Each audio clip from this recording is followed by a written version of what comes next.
Alô, amigos. É uma alegria estarmos juntos em mais um encontro do estudo da série psicológica Joana de Ângeles, aqui hoje junto com a Marluce e Guadalupe, para estudarmos o capítulo 9 do Momento de Consciência, um capítulo importante com o tema Morte e Consciência. Bem-vindas, Marluce, Guadalupe. Um desafio, né, com esse tema tão central que nos acompanha durante a vida, né, porque a morte começa a acontecer no momento que a gente nasce também, né?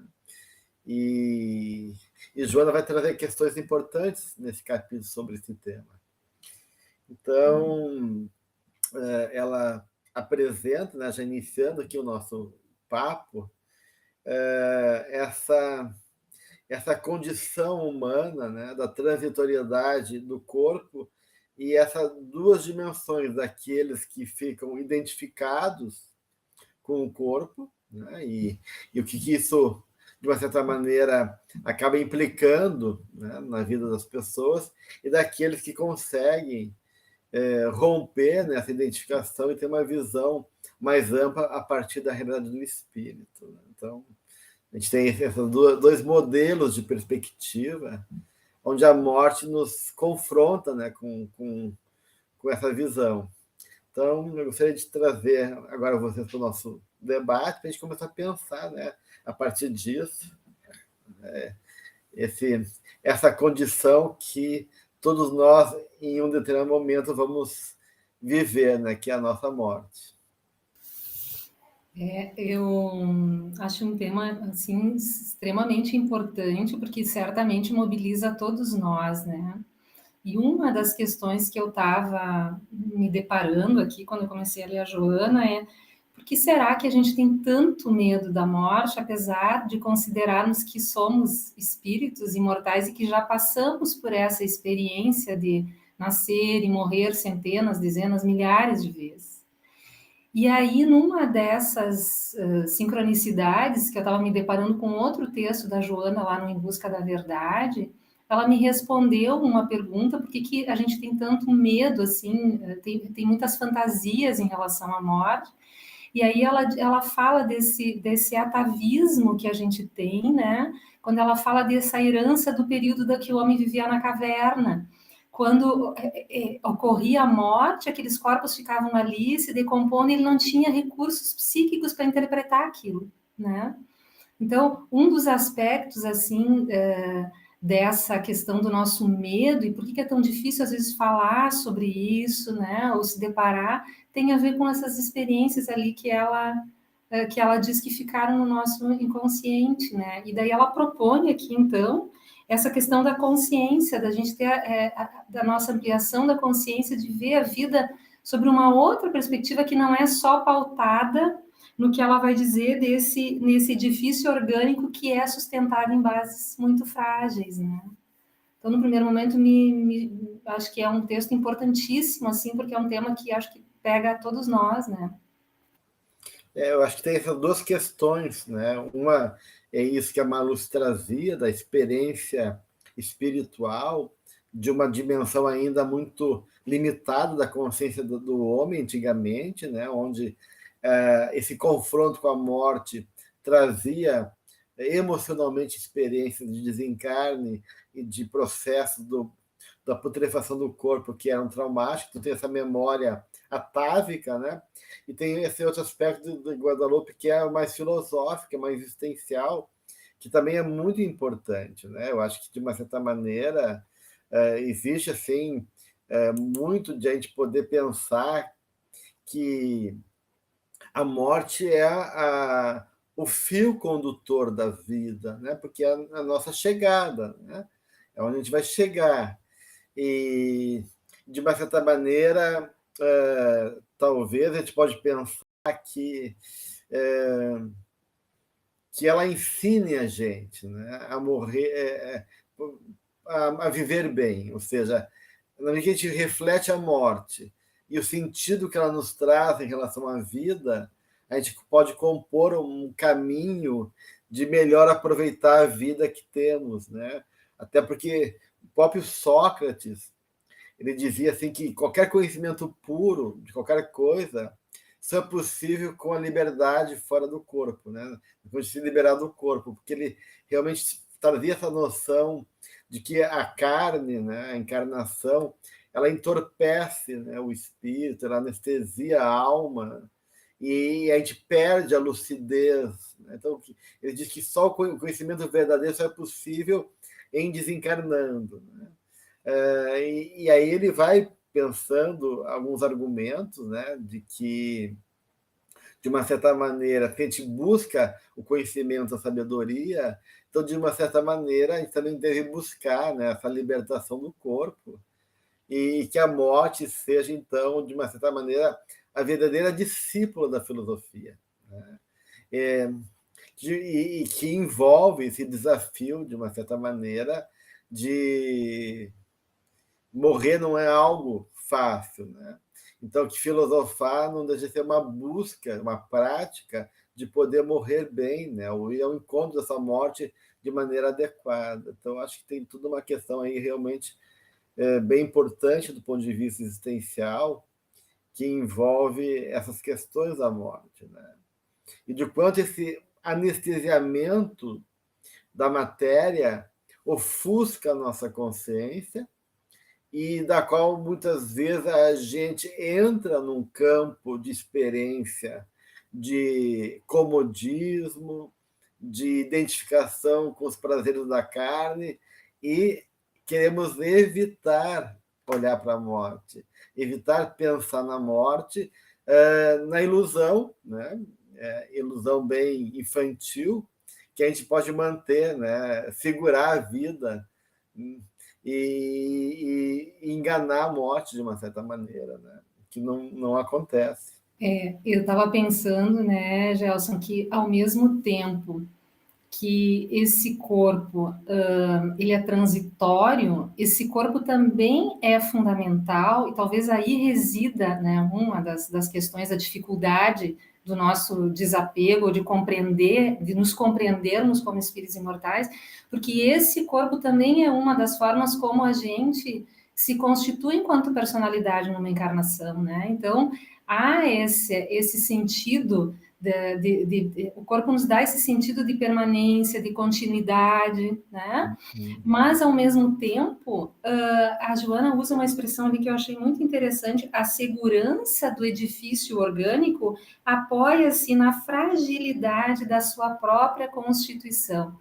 Então, ao mesmo tempo que a gente tem esse senso, né, de que eu sou Marluce, de que eu sou mulher, que eu estou encarnada aqui, que eu tenho esse corpo, essa constituição, isso também é frágil. E eu fiquei pensando como essa fragilidade se apresenta, ali ela vai dizendo, né, ela vai seguindo, nas formas, por exemplo, fiquei pensando em tudo que a gente passou na pandemia, né, quando a gente via pessoas assim jovens, com saúde, corpos sarados, e aí vendo esses vírus e bactérias e seres que a gente nem vê, né, atacando esse corpo. Então, essa fragilidade, ao mesmo tempo que esse corpo dá segurança para nós, é apoiado numa base muito frágil mesmo, né?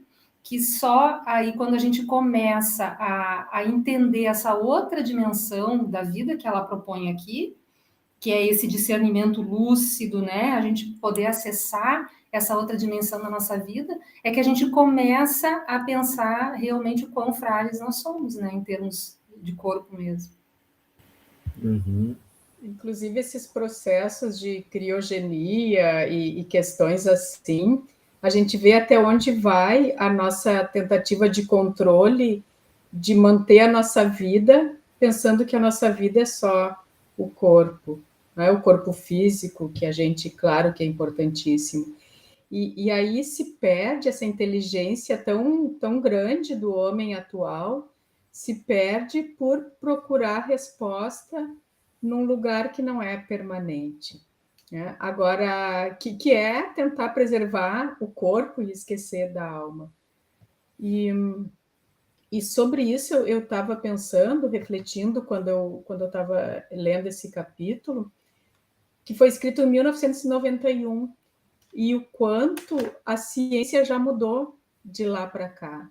e o quanto realmente, apesar de ainda ter essas questões que eu trouxe, existe um esforço muito grande, muito produtivo de mostrar esse outro lado. E a gente já tem muitas pesquisas mostrando que sim, existe vida após a morte dentro da academia. A gente tem, lá em 2001, no Lancet, esse jornal importantíssimo na área da ciência, demonstrando de uma forma muito adequada que pacientes em parada cardiorrespiratória que tiveram experiências de quase morte fizeram relatos irrefutáveis a respeito de coisas que eles não tinham como saber, porque eles estavam mortos, entre aspas. E depois isso foi seguindo, né? A gente tem muitos e muitos cientistas, mas foi seguindo com outro médico que estuda muito reanimação cardiorrespiratória, que também trouxe mais elementos. Então, hoje a gente tem na ciência vários quesitos e várias classificações de experiência fora do corpo, de experiência de quase morte, mas o fato é de que já é outra realidade. E desde que a Joana escreveu para agora. E mesmo assim, a gente ainda tem essa dificuldade de falar e de vivenciar algo que é tão natural. Que se a gente vivesse com naturalidade, né, aproveitaria a vida. Né? A gente só aproveita a vida entendendo que existe essa morte do corpo físico. Né? É interessante isso, né, Guadalupe? Porque realmente conhecimento não quer dizer sabedoria, né? Então, a ciência, de uma certa maneira, já traz várias evidências, né, de que a consciência ela sobrevive, né, ao corpo físico depois da morte, né?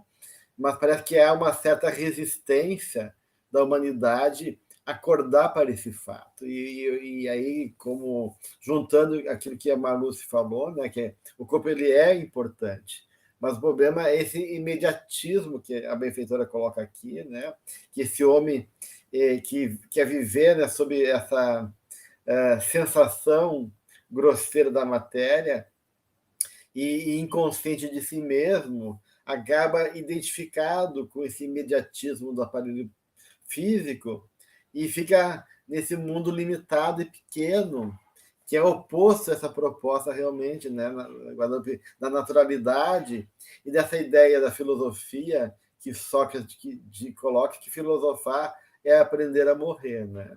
Em dois sentidos, né, na verdade, né? Uma porque a contemplação da filosofia e a reflexão é uma necessidade de poder realmente se deslocar dessa dimensão tão literal, né? Ou seja, arrancar a alma desse mundo tão imediato, né? E restrito à matéria, né? Então, é um tipo de aprendizado à semelhança da morte, o filosofar. E também, no segundo sentido, né? Que toda a sabedoria e ponderação no mundo acaba sendo reduzida exatamente a que não tenhamos medo desse morrer. Então, de uma certa forma, para alguns filósofos, né, o trabalho constante da nossa vida é justamente construir a nossa morte. Porque a nossa morte, ela coroa, né? Ela é o momento desse encontro verdadeiro conosco mesmo. Né? Então, a morte é o momento que eu vou me deparar com aquilo que eu sou, com aquilo que eu fiz, realmente, aquilo que eu conquistei do ponto de vista espiritual, e então poder viver a vida, né? E aí aproveitando esse corpo, né, Marúcia? Aproveitando a oportunidade da vida, porque eu sei que essa morte vai chegar como alguém que vai balizar, que vai, de uma certa maneira, me trazer de novo para essa consciência do que eu fiz com a minha vida. Eu acho bem importante, acho que eu estou me lembrando, assim, de pacientes que se deparam, às vezes, com diagnósticos difíceis, né, e que vêm, então, tem essa perspectiva da morte mais próxima ali, e, então, uma coisa é a gente pensar filosoficamente, né, sobre a morte, tal. Outra coisa eu acho que é o impacto emocional que isso causa em nós, quando a gente vê, tem a morte enquanto algo iminente ali de acontecer, né? E daí eu me lembrei, né, do Jung e de um livro da Von Franz também sobre os sonhos e a morte, né? O Jung dizia que a psique inconsciente, ela fazia pouquíssimo caso da morte, né? E isso aparecia nos sonhos dos pacientes que estavam ou em estados terminais ou uma morte que viria a acontecer em seguida, mesmo que o paciente não soubesse, né? Acidentes que aconteciam, né? E de uma certa forma, o inconsciente preparando, então, essa consciência para esse fim, mas esse fim no sentido de transformação. E eu me lembro de um paciente que veio a falecer depois, que tinha uma doença grave, que os sonhos que vieram, assim, meses antes do desencarne, eram sonhos, assim, de muito movimento, sabe? Eram sonhos de festas, de encontros, e foi muito interessante que essa pessoa conseguiu identificar ali, né, apesar do medo iminente né, de que aquilo estaria, esse desencarne estaria para acontecer, mas conseguiu ver um sentido assim, né? Então, eu acho que isso que tu está colocando, Jossa, é fundamental, porque é esse confronto mesmo, né? Então, eu tenho um fim ali, que na realidade é uma transformação, mas faz a pessoa reviver tudo o que foi, né, o que experienciou e começa a pesar os valores, né? Aí que começa a relativizar tudo aquilo que antes tinha um valor imenso, né? A gente ouve isso, né? Puxa, eu me dou conta que isso não tinha importância, É né? interessante isso, né, Manu? Porque a gente vê isso realmente do ponto de vista emocional. Se no primeiro momento da nossa vida, nossa juventude e maturidade, né, a morte fica como uma silenciosa oposição à vida, né? Eu não quero pensar nela, ela vem como alguém que vai estragar o meu percurso, né, que vai, de uma certa maneira, pôr em xeque as minhas conquistas, e aí fica essa relação de oposição. No momento do envelhecimento e de que ela começa a se mostrar, se revelar, né, de maneira mais clara para nós, né, a morte acaba sendo justamente, né, esse espelho mais revelador da nossa própria vida. Daí a gente vai se relativizar, a gente pode, como tu falou, tipo, começa a questionar o que eu fiz, a questionar o sentido da minha vida, a repensar os meus valores, os meus vínculos afetivos. Então, aquilo que parecia se opor à vida, no final da existência, é o espelho mais revelador da minha própria realidade interna, né? E o medo de se confrontar com isso, na verdade. Dentro da área que também eu trabalho, né, da medicina e diagnóstico, a gente acaba vendo os dois lados. Então, porque quando chega para análise, são pessoas que tiveram, de alguma maneira, um despertar, ou estão tendo alguma dificuldade, e estão ali porque estão dispostos a olhar para isso. Mas, infelizmente, isso que eu queria trazer para chamar a atenção de nós, algumas pessoas passam por situações limítrofes na vida, no sentido de proximidade com a morte, e ao invés de se transformarem, se tornam mais duras, mais egoístas. Então, que isso também seja, e acham que, qualquer hora eu posso morrer, então vou viver de qualquer jeito, e menosprezam valores, assim, realmente perenes. Então, eu trago isso para que fique um alerta para todos nós, que quando chegar, ou quando a gente tiver algum contato assim, mesmo que à margem de uma situação, que seja de despertar, que seja uma oportunidade de a gente olhar para esses valores e não de se endurecer mais, de se encastoar mais perante a vida.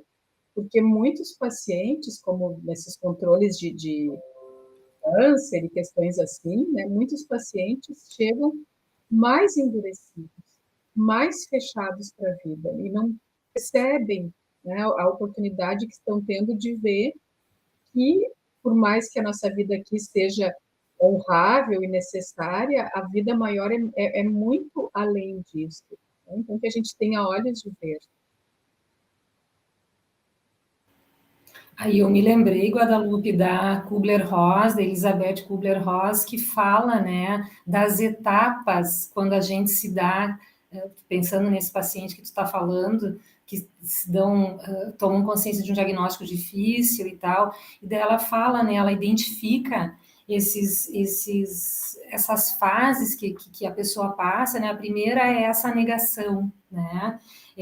Ela se isola, ela fica com ela nega o que está acontecendo, depois vem a raiva, né? Então a pessoa não aceita isso, vem esse endurecimento aí que tu está dizendo, né? Se ela consegue passar por isso, ela começa a barganhar. Então tá, se eu fizer isso, então quem sabe Deus me concede isso, né? Depois vem a depressão, depois vem a aceitação. E aí sim é que pode então vir toda essa questão de talvez, né, tentar identificar um sentido para aquilo que ela está passando. Então, são processos realmente bastante profundos para nós, né, enquanto experiência humana aqui, né? E a benfeitora, aqui no segundo tópico do capítulo, primeiro ainda, né, que ela fala justamente o quanto também, não só as pessoas que perdem um ente querido, mas a própria pessoa que fica aprisionado nessa visão imediatista, né, a partir do corpo, não uma integração a partir da realidade espiritual, ela fica sem apoio, sem uma sustentabilidade verdadeira em relação ao seu movimento na vida, né? A Joana coloca. E o quanto isso vai, de uma certa maneira, criando, direto e indiretamente, situações, quadros de ansiedade, de medo, de insegurança. Ela falou de reações emocionais, como irritabilidade, né, que ela coloca aqui, e criando um campo de infelicidade. Né? Por quê? Porque a pessoa está vivendo de uma maneira muito limitada e colocando todas as fichas dela naquilo que escapa, né? Que é transitório, da qual a gente não tem controle nenhum.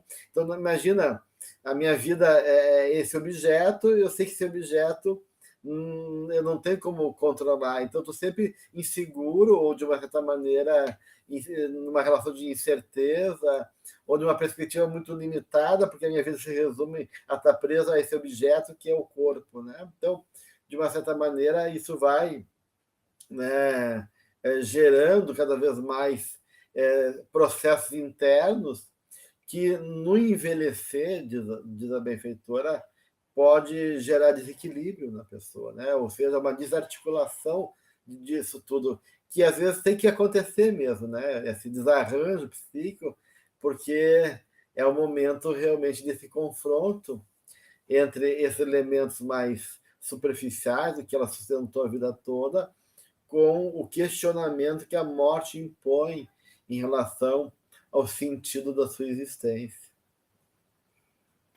E ela passeia muito, desculpa, só uma observação para amplificar um pouquinho, e ela passeia muito pela questão do apego, né? Apego a todas as questões, apego ao corpo, apego a essa vida do objeto corpo, apego às pessoas, à profissão. Então, isso é algo que é importante também a gente entender e trabalhar. Eu só ia dizer que eu gostei da expressão que ela usou ali, né? Ignorando ou teimando. Uhum. E a gente usa isso com as crianças, né? Poxa, você está teimando, né? Eu achei interessante, porque a gente pode se comportar mesmo, né? Como crianças, assim, querendo, né? E não se dando conta do que está implicado ali. Agora, a gente falava antes dessa profunda relação que tem entre o viver e o morrer, né? A morte nos ensinando como a gente deveria viver, né? E aí que tu estava trazendo, né, desse apego que a gente tem em coisas que são muito transitórias, como ela fala ali, poder, destaque, a abastança, né? Então, isso aí são coisas que realmente, se tu bota todas as tuas fichas, como tu estava dizendo, né, Jos, nisso, e isso a gente não precisa morrer para sentir isso, né? Basta a gente ter um revés na vida para se dar conta e acha muitas vezes que esse revés é tão insuportável que muitas vezes leva, inclusive, a uma morte precoce, né? As pessoas não dão conta e acabam indo para um extremo aí de querer terminar com a vida, né? Com certeza. E o contrário também é verdadeiro, como essa experiência de quase morte, né? Ou de experiências que tu viveu muito traumáticas, de quase perder a vida, pode ser libertador do ponto de vista e ajudar também a reconsiderar a própria tua vida. Eu me lembro do próprio Jung, né? Que quando ele teve ele disse que foi a grande ruptura da vida dele, ele quebrou o pé, ele já era já um senhor de uma certa idade, e depois que ele quebrou o pé, ele teve um ataque cardíaco e ficou daí hospitalizado, e nesse momento que ele está no hospital, tem várias visões, né? E uma dessas visões, ele se vai subindo pelo espaço, acima do Ceilão, né? Onde ele avista a Europa e Himalaia, né? E tem um grande bloco de pedra escura flutuando no espaço, né? Parecido com umas pedras que ele tinha visto na Baía de Bengala, né? E ali tinha uma entrada na pedra, e dentro da pedra um hindu o esperava. E ele fala, então, que da experiência do contato com essa figura, né? E, ao mesmo tempo, o sentido de pobreza frente àquela realidade, né? Sentiu pequeno, e, ao mesmo tempo, de completude, né? De quase êxtase, ao mesmo tempo, daquele momento, né? E aí ele começou a questionar uma série de coisas na cabeça dele naquele momento, né? Por que teria nascido, para onde sua vida levaria agora, né? Mas de repente chega uma figura de um rei de Cós, parecido com o médico dele, né? Que emerge lá da terra e diz que estão esperando ele lá embaixo, né? Que tem muita gente que está protestando ele ter deixado a terra. E ele volta. E quando ele vê a imagem desse rei de Cós, ele percebe que quem vai desencarnar é o médico dele, e não ele. E, de fato, né? Ele resolve voltar a viver novamente, né? E aí teve outras visões ainda, né, nesse processo, e depois de algum tempo o médico dele desencarna, mas o fato que essas visões impressionantes e essa experiência de morte que Jung teve, né, ele relata o quanto foi objetiva, né, ou seja, ele realmente reconhece a experiência como uma experiência objetiva, verdadeira, que ele realmente saiu do corpo e, de uma certa maneira, viveu, né, essa noção de eternidade e de tudo que implica essa experiência de estar fora do corpo. E isso, no retorno dele para o corpo, redimensionou toda a escrita dele. Ou seja, a partir disso, é um outro Jung que começa a acontecer, né? Ele vai escrever o Aion, o Mistério Connexione, depois a Alquimia, e todo um outro universo, né? De perspectiva que ele traz, porque, de uma certa maneira, né? E ele vai relatar, né, para algumas pessoas, essa experiência foi valiosa e deu para ele essa oportunidade, né, de espiar por trás do véu, né? Ele pôde enxergar, né, e voltar, né, e se libertar, né, do mundo e da vontade do ego e servir realmente uma proposta mais profunda do seu próprio céu. Isso é interessante, falando um pouquinho mais das experiências de quase morte, que nas paradas cardíacas, nesse estudo de 2001 que depois do Van Lommel, né, que depois o Parnia continuou lá em 2014, mas quase 20%, de 11% a 20% de todos os pacientes que tiveram parada cardiorrespiratória do estudo de 2001 tiveram experiência de quase morte, de 11% a 20%, dependendo da intensidade. E desses, a maioria foi transformadora, positivamente transformadora. Tem um percentual muito pequenininho de pessoas que tiveram como uma experiência ruim, mas a maioria realmente transforma, como o Gelson está trazendo, transforma de uma forma até intangível, né? Realmente as pessoas vão para um outro patamar de consciência vivencial. Então, realmente algo que abre os horizontes, amplia a consciência e traz aquela certeza de que nesse mistério que a gente não conhece e tenta controlar, está realmente a vida. né? E o Jung relata isso, Godolphin, falou que sentiu uma paz e uma liberdade extrema, né? Então ele comenta que quando a gente está fora da morte, né, parece que a condição mais dura do mundo externo é a morte, mas quando tu está nela, vivendo a morte, né, ela se transforma em completude, em paz e preenchimento. Isso para ele, né? De repente para nós pode não ser assim, né? Mas de uma certa maneira ele reconheceu então que a vida, né, se torna realmente ele pode perceber a dimensão transitória da vida, provisória, né, do corpo, né, como um dano transitório, né, uma hipótese de trabalho, mas não mais uma existência em si. Então, o corpo e a vida material, ele reconhece que não é mais a existência em si, mas um momento de trabalho, né, um momento de experiência da alma necessária para a sua evolução. Só ressaltando aqui, para deixar bem claro, que são pessoas que tiveram, pelas mais diversas, esses estudos, né, tiveram parada cardiorrespiratória por questões clínicas, e que a gente está falando aqui de algo natural, né, porque é claro, só ressaltando, que aquelas questões ligadas a quando a gente tira a nossa própria vida, a gente não precisa nem adentrar aqui o quanto elas são nocivas para a nossa vida maior, né? Então, essa sensação de transformação, de realmente as pessoas também têm muito essa questão de ter uma dificuldade de voltar, como Jung comentou, porque sentem muito mais a vida, elas estão relacionadas com esses processos naturais, né? Não com algo provocado deliberadamente. E eu estava pensando, claro, são experiências, né, extremas, mas tem pessoas que têm essas experiências também em sonhos, né, gente? Tem de contato com esse aspecto sagrado da existência, né? Essas experiências luminosas que são transformadoras, às vezes, pontos chaves de virada da vida, né? Então, não necessariamente, assim, eu acho que pode ter experiências que venham que também podem ter um impacto emocional importante, né? E a Joana ali fala, vocês estavam falando da consciência dele ampliada, que ele sentia paz e que ele não queria voltar, né? Ela diz, né, a consciência, ela libera a realidade do ser em profundidade, né? Que compreende, então, as naturais alterações dos fenômenos biológicos que são instrumentos para o seu progresso espiritual.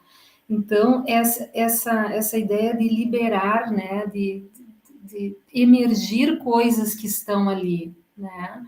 Como é importante, então, quando a Joana traz essa questão dessas práticas de conexão, de busca de conexão com essa instância sagrada da nossa existência, né? Seja através da prece, da meditação, da oração, onde a gente começa a acessar essas outras realidades, né?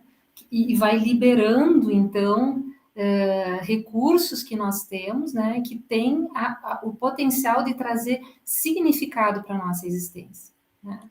Porque a grande questão eu acho, a questão do sentido mesmo da nossa vida. E nesse sentido, realmente, ela reforça, né, de uma maneira bastante precisa e rica aqui no texto, né, o quanto essa consciência da morte é fundamental para isso, né, Manu? Porque na medida que a gente tem consciência da morte e aceita essa realidade, né, como próprio dessa dimensão transitória, a gente consegue dar um passo além, né? Então, isso tudo está falando para mim não deixa de ser também um tipo de morte em vida, né?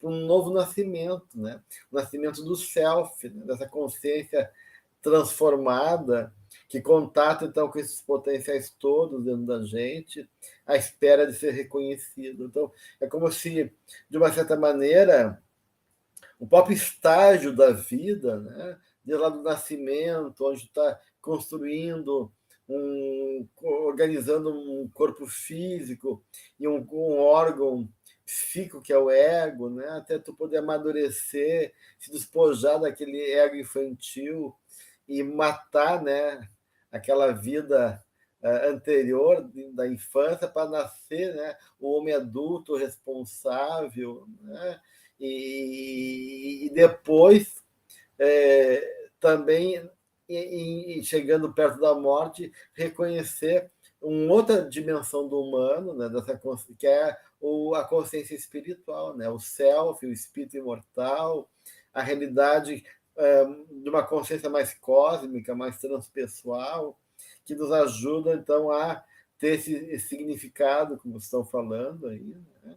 E aí, como diz a Joana, nos preparar, né, para um movimento mais harmônico, né, do ponto de vista interno, e com mais segurança pessoal. Então, eu acho isso também é interessante. Então, aqui, o que o João está colocando? Que a experiência do enfrentamento e a consciência da morte, né, trazendo a realidade do espírito, nos dá segurança pessoal, né?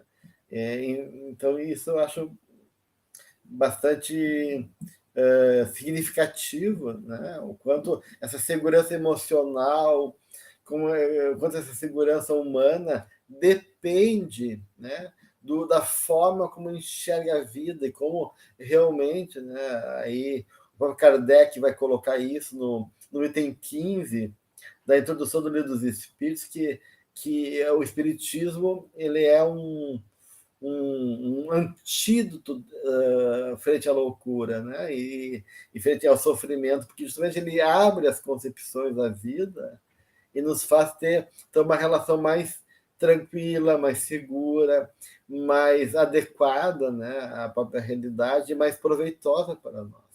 E de enfrentamento melhor frente aos dissabores da vida, porque a gente sabe que esses são transitórios também e fazem parte da necessária experiência kármica e educativa de cada um de nós, né? É, de alguma forma, perceber a verdadeira realidade por trás do que a gente acha que é realidade, né? Eu queria trazer uma citação pequena do Jung, que eu ouvi vocês falando, e estava próxima aqui, porque eu estava lendo sobre isso, e ele fala assim, então, falando sobre as dimensões espirituais, ele fala: a pergunta decisiva para o ser humano é esta: tens o infinito como referência? Este é o critério da sua vida. Quando alguém entende e sente, né, não é só entender, entende e sente, que está conectado ao ilimitado já nesta vida, modificam-se seus desejos e sua atitude. No final das contas, só valemos algo por causa do essencial. E quando não se tem isso, a vida foi desperdiçada. Né? Ouvindo vocês trouxeram isso de outra forma, né? Mas assim, a citação dele estava próxima, eu acho muito, muito bonita, muito clara, não tem como não entender. Né? Então, é isso. Aí tem uma outra parte, Guadalupe, que ele diz, né, que tenho observado que aqueles que temem a vida quando jovens são justamente os que mais têm medo da morte quando envelhecem. Eu fiquei pensando sobre isso e agora fecha com essa tua citação, né? Porque também é esse perder o medo de viver, né? Poder se entregar a essa vida aqui, né? Já estava falando ali da segurança pessoal, ter essa noção do quão esse universo esses ciclos do universo, né? De morte, a morte como transformação, onde tudo vai sendo transformado. Aquilo que era semente vai virar uma árvore, que vai virar adubo, que vai gerar outra vida. E assim é o inverno, que depois vem o verão, é aquela tempestade que arrasa tudo, depois vem aquela calmaria e a natureza vai se organizando. Então, estar na vida, vendo esses movimentos, né, trazendo profundidade, esse contato com essa dimensão realmente da nossa alma, né, e não viver aquela vida sempre só burocrática, que é essa vida de apego mesmo, né? Então a minha vida se resume a isso, a estudar, trabalhar, pagar as contas, ano que vem de novo, e nananã, e isso passando assim, sem ter um sentido mais profundo, né? Eu acho que aí também há uma espécie de morte no sentido de estagnação daí, né? Então, quando a gente bota esse sentido na nossa existência, que ele diz de uma forma belíssima, né? Tu tem como é que é, o infinito enquanto perspectiva, né? Então, acho que isso muda tudo. Aí não importa em que situação física a gente está, porque a gente pode estar num corpo que está doente, um corpo que tem limitações, mas está vivendo uma vida plena ali, né? Ou pode estar num corpo maravilhoso com uma vida onde tem estagnação, ótimo. E esse apego que tu traz, né, Malu, tem a ver com os resquícios também do instinto de vida que ela coloca, né, de conservação, na verdade, né, que esse atavismo primitivo, né, da nossa natureza animal, que faz a gente se apegar à vida, né, e, de uma certa maneira, entorpece, anestesia o sentido espiritual. Então, de uma certa maneira, a gente tem que se desprender dessa memória animal, né, que a gente traz, né, e que, de uma certa maneira, ainda nos prende a esse legado de milhares de anos que constitui a nossa história espiritual, e poder, de uma certa maneira, reconhecer que valorizar a vida é justamente isso, viver a vida por inteiro, né? Não ter medo da vida. E não esse apego, né? Esse entorpecimento da dimensão espiritual. Na verdade, tu entra na vida porque tu sabe o quanto ela tem valor, mas esse valor pressupõe justamente essa compreensão maior que é a realidade espiritual. E aí, finalizando o raciocínio de vocês e lembrando de Francisco de Assis, aí a flor não é só flor, o lobo não é só lobo, o peixe não é só peixe, e esses ciclos não são só ciclos, tem todo esse simbolismo, toda essa conexão e todo esse ser que está integrado realmente à criação, percebendo esse valor de alma em tudo, em todos, e realmente vivendo, como traz o Gelson, né, por inteiro. E esse exemplo de Francisco de Assis, ele é muito bonito, muito simbólico, ao mesmo tempo muito concreto, no sentido de que ele esteve aqui conosco há séculos atrás, e ele viveu assim. Então, exemplos também não nos faltam. Uhum. Eu acho que isso tem tudo a ver com o final da segunda parte aqui do capítulo, e que diz, né, a lucidez em torno dos deveres propele a criatura ao burilamento íntimo, e, ao fazê-lo, descobre que o amor é a fonte inexorável de recursos para facultar o tentame. O amor que se expande liberta-o das paixões escravizadoras que perturbam e infelicitam. Então, é isso que Francisco viveu, né? Essa dimensão, né, transcendente da realidade, das formas, né? E encontrou o sentido da presença divina em tudo e em todos, e o amor como fonte, né, inesgotável da vida, e que nos liberta, né, da limitação. Então, que interessante a Joana juntar uma coisa com a outra aqui no capítulo, né, que essa morte nos leva justamente a gente ganhar asas espirituais, a gente poder realmente transcender a dimensão da lagarta, né, que rasteja no chão e não consegue ter a visão dos horizontes da vida, e ganha essa asas espiritual na figura da borboleta transformada, e reconhecendo a partir disso a beleza, a grandiosidade da vida, e a consciência desse amor que sustenta a todos nós. Então, ela fala dessa lucidez que a gente vai conquistando, né, pouco a pouco, na medida que a gente vai construindo essa consciência, né? Consciência e morte, integradas nesse tempero, nesse cálculo existencial, para a gente poder chegar, né, a essa lucidez e essa compreensão amorosa. Eu achei lindo isso também, lucidez, né? Trazer luz ali. E aí ela faz essa relação com o amor, né? Que o amor que se expande e liberta, ou traz essa liberdade, né? Que é a liberdade do espírito. E de fato, se a gente entende o amor enquanto essa lei que sustenta tudo, né? A morte não pode ser terrível, um fim ou algo do gênero, né? Porque essa não é a natureza do amor, né? A natureza do amor é a conexão, né? Então, algo ali, aí faz esse sentido da morte enquanto uma transformação mesmo que é necessária, né? enquanto esses ciclos assim que regem todo esse universo, né? Eu acho que isso é bem interessante, porque realmente compreender o amor é não temer a morte, né? Se tu realmente Isso. vive o que representa amar verdadeiramente, né? Tu transcende as formas, tu confia no vínculo, diferente do que comumente a gente acha e experiencia o afeto, né? Como se o medo de perder o outro, né? O medo que o outro vai embora, né? Seja o filho que cresce e se despede da família, seja o desencarne de um ente querido, a gente pensa que o amor restringe e imanta um no outro dessa maneira possessiva e egoísta, mas o verdadeiro amor, na verdade, como diz a Joana, expande e nos liberta, né? Das paixões escravizadoras. Então, como se compreender o amor é compreender essa dimensão também que a morte nos ensina, da transcendência da vida, das possibilidades permanentes que esses vínculos se criam, né? Quer dizer, na medida que eu tenho um vínculo espiritual com alguém, ponto.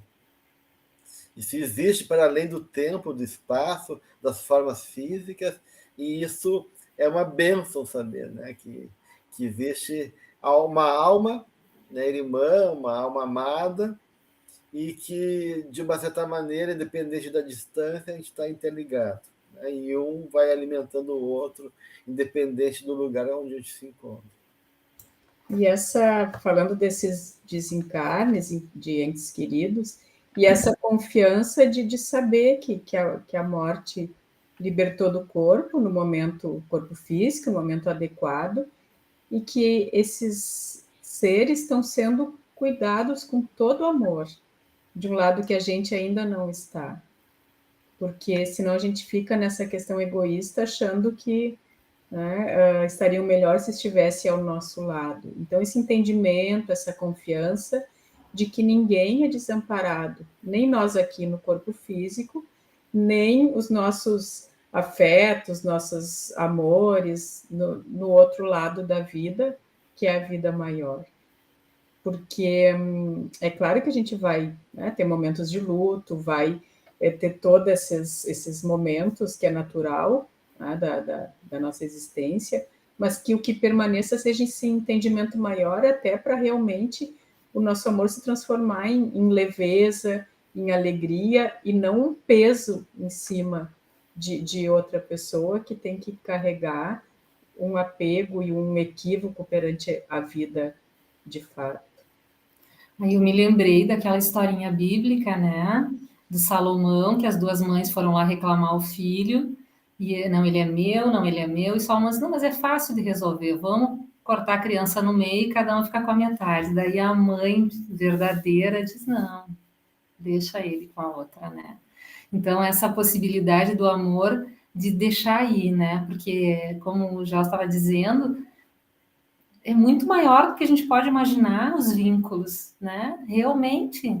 Então, a gente sofre por esse apego e por essa achar que uma parcela minúscula, que é essa encarnação aqui, define tudo, né? Ou é a realidade última, né? E aí perde essa beleza que é esses vínculos que a gente vai criando e tendo, e que o amor não precisa aprisionar. Né? O amor solta, porque o amor conecta, ele não aprisiona. Né? Conecta independente do tempo, do espaço. Desculpa, Gelson. Não, é isso mesmo. É interessante, né? E aí ela vai ampliar até o conceito da morte e ela vai chamar a morte como transformação na existência, ou seja, né? Na medida que tu se conscientiza do fenômeno da morte, né? Que é a transformação em tua existência, ou seja, a todo momento a gente morre, né? A nossa célula se renova a cada instante, o corpo que eu tenho já é diferente, né? Meu cabelo já cresceu, já cortei, né, já é outro, e a minha vida psíquica, emocional também muda. Então, de uma certa maneira, a morte é justamente transição e transformação. E essa transformação se dá em vários níveis, em várias condições. Quando a gente compreende isso, né? Ou seja, quando a gente começa a conscientizar que a morte é isso, diz Joana de Ângeles, né? Então, a gente está em condições de crescer, ou seja, de aproveitar, né, a realidade e estar acima das vicissitudes, né, humanas. Né? Ou seja, não está aprisionado, não está constrangido pelas vicissitudes, tu consegue interagir, estar acima disso, porque tu compreende que esse morrer é processo psicológico e emocional de cada momento da minha vida, até chegar a esse momento mais definitivo, que é a ruptura dos laços orgânicos, para que eu possa reencontrar de novo, né, essa dimensão espiritual de onde eu vim, de onde eu vou ter que retornar em algum momento da minha existência.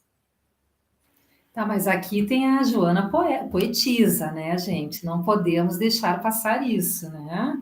Porquanto, ao chegar o momento da tua morte, deixarás a massa material como borboleta ditosa, que após a histogênese voa feliz nos rios suaves do infinito. Bonito, né? Bonito, né? Voa feliz, é isso aí. Então, qual é a proposta da benfeitora com esse capítulo, né? Que justamente a gente tem uma vida consciente, uma vida lúcida, né? Para que a gente possa viver essa jornada da caminhada orgânica de maneira proveitosa. Então, tomar consciência, né?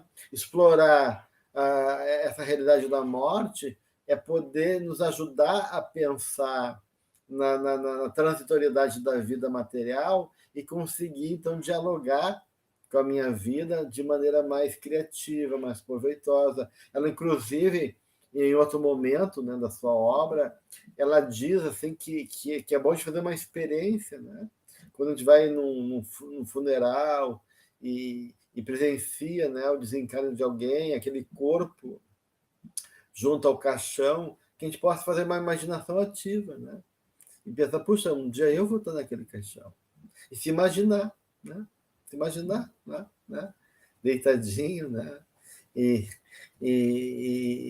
Então, para a gente poder realmente dimensionar a limitude, né? E a transitoriedade do nosso corpo. Uma vez eu sonhei que eu ia morrer, né? Eu conversava com uma senhora que era muito mais velha fisicamente do que eu dizia, você é a fulana, tu tem mais idade, mas quem vai morrer sou eu, né? E era eu e meu irmão gêmeo que ia morrer, e chegava na hora de a gente morrer, né? A gente deitava no caixão, e as pessoas iam nos visitar, se despedir, né? Na hora da morte, né? E eu me virava no caixão e não conseguia morrer. E daí me buscar uma posição mais confortável, né?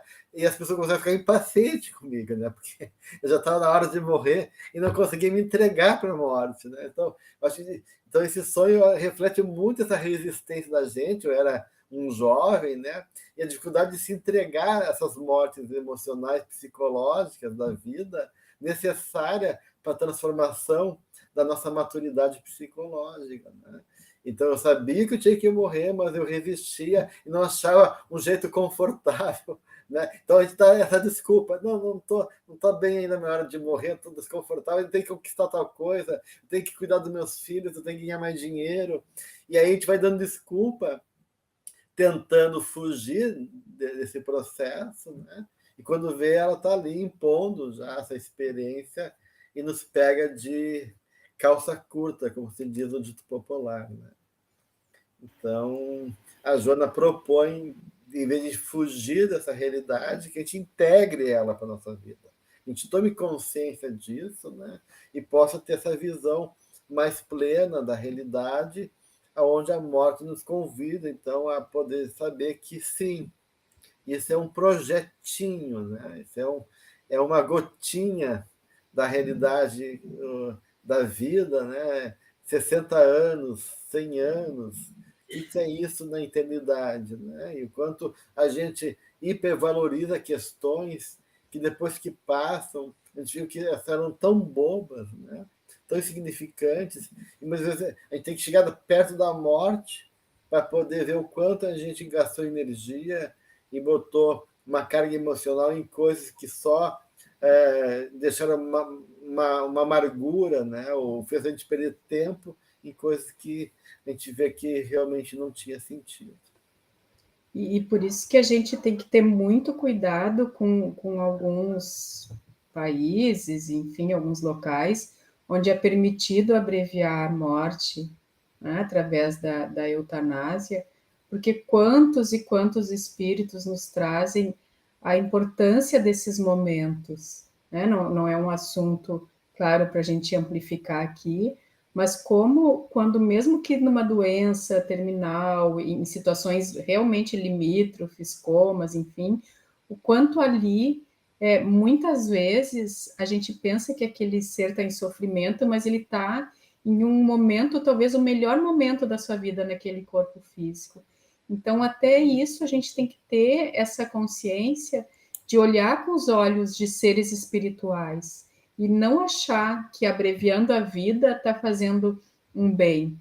Né? A vida é o nosso bem maior. E se a gente ainda está ali, tem um motivo. Muito bem, então, mais um capítulo, né, que nos convida à reflexão, né, a benfeitora nos trazendo elementos importantes para a gente poder realmente